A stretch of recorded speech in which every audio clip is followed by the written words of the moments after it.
The path ahead for the Calgary Flames just became glaringly clear as history has shown what happens to teams that are dead last in the league after 20 games. Nothing is ever a sure thing in sports, especially with the NHL Draft Lottery, but history has been kind to teams that repeatedly bottom out. We're going to get into all that and a lot more in this video, but first I want to welcome you to Flames Digest. I'm Mark Griffith. If you're new around here and you love the Flames, make sure you subscribe so you can stay up to date on all the latest news, updates, reports, and rumors revolving around your Calgary Flames. We would love to welcome you to the Flames Digest family. And let's start with some updates here. It's been a couple days, obviously, since a video has come out on the channel, and there are some roster/lineup updates to go over. And it starts with what kind of happened in the most previous game, of course, was the Sam Honzek injury. We do have an update on that. So Sammy Honzek with the upper body injury on that strange play. He is now on injured reserve. He joins Martin Pospisil and Zane Parekh on the IR, which did bring the Flames roster, or active roster, I should say, to 22 players. But we have a further update with Honzek out, some of these other guys out. The Flames, they provided us with another roster update. So Dryden Hunt and Sam Morton have been recalled from the Calgary Wranglers in the AHL. Rory Cairns has been assigned back down to the Wranglers. He just cannot buy that first career NHL goal, but he goes down. Hunt and Morton come in. Maybe one of them will get a game before the Flames make any more changes. With Honzek out for a while, it certainly seems like these guys will get an opportunity. Maybe we'll see Cairns again. Maybe we'll see someone else as well. But either way, that's kind of what's going on with the roster. One other update, I don't have a screenshot of it because it was announced after I'd already set up all the graphics for this video.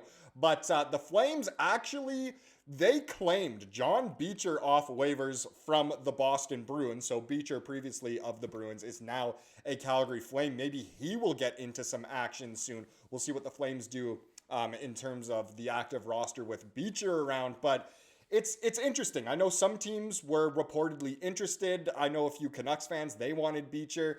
Habs, they had interest in Beecher. I don't know. For the Flames, it's weird. Why did we pick up Beecher? I don't really know. Maybe it's with these injuries, but to me, he's just another middle six or bottom six forward. He's another winger, not even a center. So, I mean, welcome to the team, Beecher. If you're watching, we're happy to have you, but I just don't really understand why we did that. But am I hating on it? No, of course not. Maybe a little confused, but either way, that's all I have for the update so far. Now we can get into this kind of reason to tank, what is becoming more and more glaringly clear. And I'll kind of back it up with a couple of articles here. I won't go over the whole things. But firstly, let's start with how the Flames, unsurprisingly, are on pace for their worst season in franchise history, which genuinely will excite a lot of people. So we firstly have bits of an article from Colton Pankow here, so all credit due to him.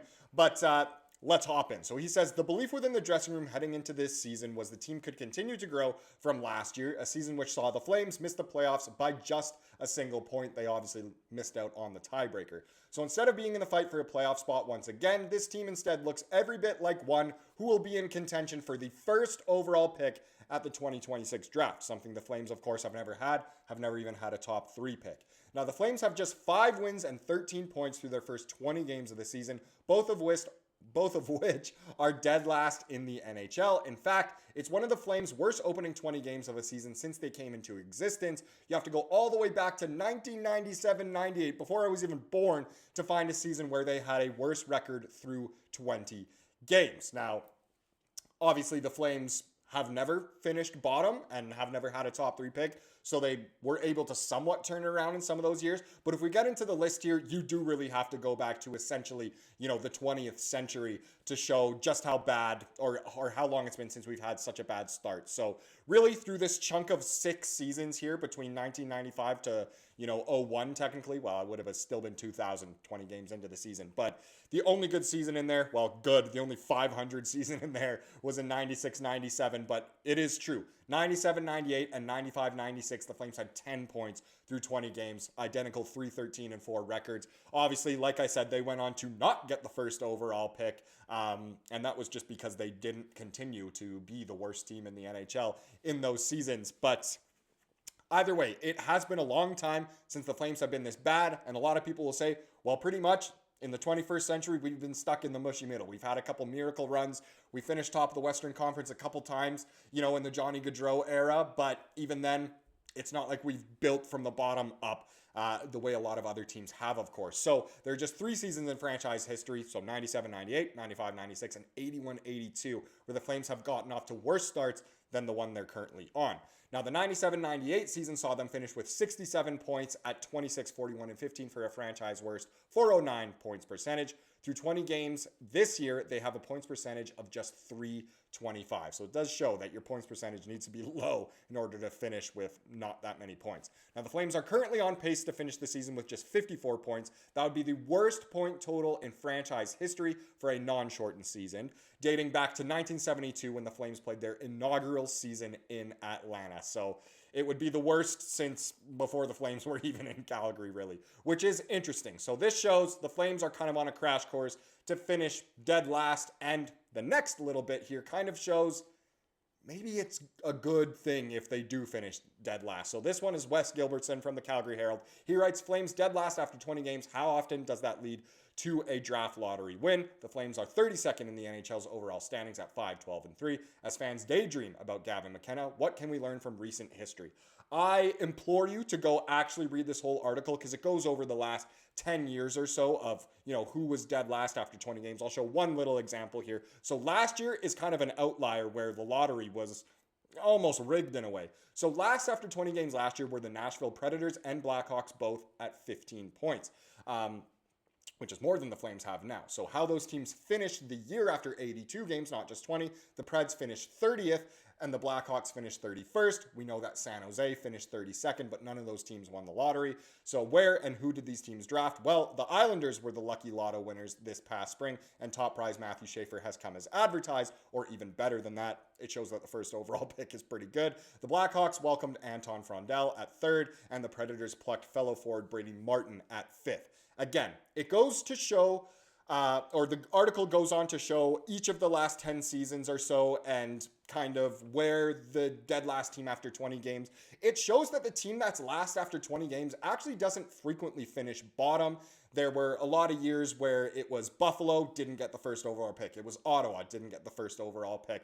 Teams like that, it really comes down to who's ever last at the end of the season, which kind of you would think goes without saying, but it is true. So as of right now, if you are dead last in the league, you have an odds percentage of 18.5% of winning the lottery and 25.5% chance of getting that number 1 overall pick, which is a big jump if you even just finish second last. So it does show, yes, the numbers are in your favor. It's not guaranteed, but really after 82 games is what matters most. So if you're on Team Tank, you really want the Flames to continue to tank. But that being said, you can always get a good pick in the top 5. You would hope your scouting team's good enough at that. So far, Conroy seems to have been incredible at that. So we'll see. But either way, that's kind of, the path is glaringly clear. The Flames really do need to finish dead last in order to get that chance, obviously, at the number 1 pick, most likely Gavin McKenna. Now let's get into tonight's game, where the Flames obviously continue their pursuit of disappointing us each and every night. The one tonight is in Chicago. This one goes at 6:30 p.m. Calgary time, 7:30 in Chicago. Should be a pretty fun one. The Flames are, at least playing a little bit better hockey lately. They scored some goals. Matty Coronato, very hot, played well against Winnipeg, of course, and it's always fun visiting an original 16, but also just seeing, the young talent of Connor Bedard. So that should be quite exciting in terms of the lineup, projected lineup anyway. These were the Flames lines and pairings and goaltenders at the morning skate. So Huberdeau, Frost, Coronato, again, is the top line. Sharkey, Kadri, Farabee, Zary with Hunt centering Zary and Coleman. Interesting. He was just a placeholder, I guess. Lomberg, Morton on the 4th line. So looks like he will get in with Klapka. That's fantastic. That'll excite a lot of people. Deep pairings don't really change all that much. Ball, Andersson, Kuzi, Weegs, Bean, Pahal. Wolfie, your starter. Once again, a lot of people are thinking, why are they playing Wolf so much? I'm sure Wolf wants to be, but Cooley has been great. I think highest save percentage in the league, right? So interesting. But the one little note at the end, Backlund was not skating for maintenance. You probably think he will still play instead of Hunt. But for whatever reason, if Backlund's not good to go, Dryden Hunt will be centering that 3rd line. And we could see both Hunt and Morton, the two newly promoted fellas. No Beecher. I doubt there would be a Beecher. We'll see. I mean, it just wouldn't make sense. But either way, that'll be your lineup for tonight, most likely. Now let's get into the comment of the day to wrap up this video, as we love to do here on the channel. It actually goes really well with what we were talking about, kind of like this glaringly clear path in terms of tanking, but it's an interesting point. Let me actually make this a little bigger. So Amy here says, based on the statistics the last 5 years, we would need 53 points for 32nd place. Of those teams, 3 out of the 5 years won the first overall pick. Even with that said, players from the top 3 picks from the past 5 years include Celebrini, Bedard, Matheson, Misa, Hughes, McTavish, Beniers, Carlson, Laffey, etc.